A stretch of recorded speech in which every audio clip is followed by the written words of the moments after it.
There's a famous story told of a man who traveled to Europe many years ago to meet a very great rabbi. And he had to travel to a small town, and he finally finds the rabbi's house, and this great rabbi, the greatest rabbi of the generation, opens up the door and invites him in. And the man was very startled.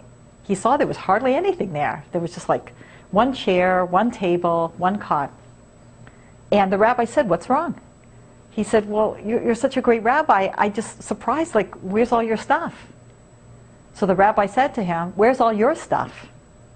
And he said, "Well, I'm just passing through." And the rabbi said, "So am I." So there's something I heard about the other day, and you can go online and see it, that there was this guy who started this whole movement to get rid of stuff. It was called 100 Things. That you're allowed to possess just 100 things. A fork is one. A knife, now we've got two. Got it?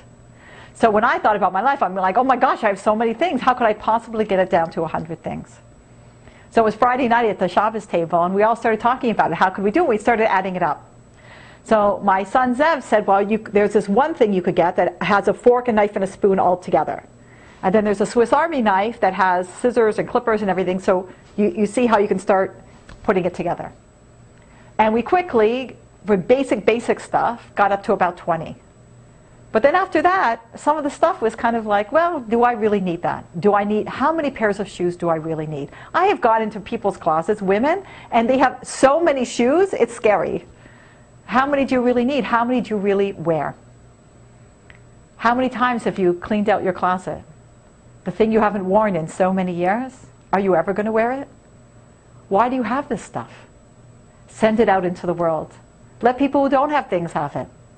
Think about the 100 things. What could you possibly do, and what would you get for 100 things? So we're saying, okay, so you would have a bed, and you would have a sheet, and you would have a pillow, and you would have a blanket. But then somebody said, well, do you really need the sheet? Oh yeah, you do need the sheet. And we were sort of negotiating, and you need one towel, and because you have a washer and dryer, which are two things, that you could do. Oh no. My daughter said, no washer and dryer, you just go to the laundromat, so you don't really own those things. And we were really paring it down. And surprisingly, once you got to about 50 basic things, the rest are luxury and bonus, and sometimes clutter. If you're traveling through Europe, and you've got your backpack, you can't even bring 100 things. We're traveling through life. Some of the stuff we have, it's weighing us down. All the stuff, all the clutter, all the things, do we really need them? Because remember, we're just passing through. I'm Lori, Almost Live.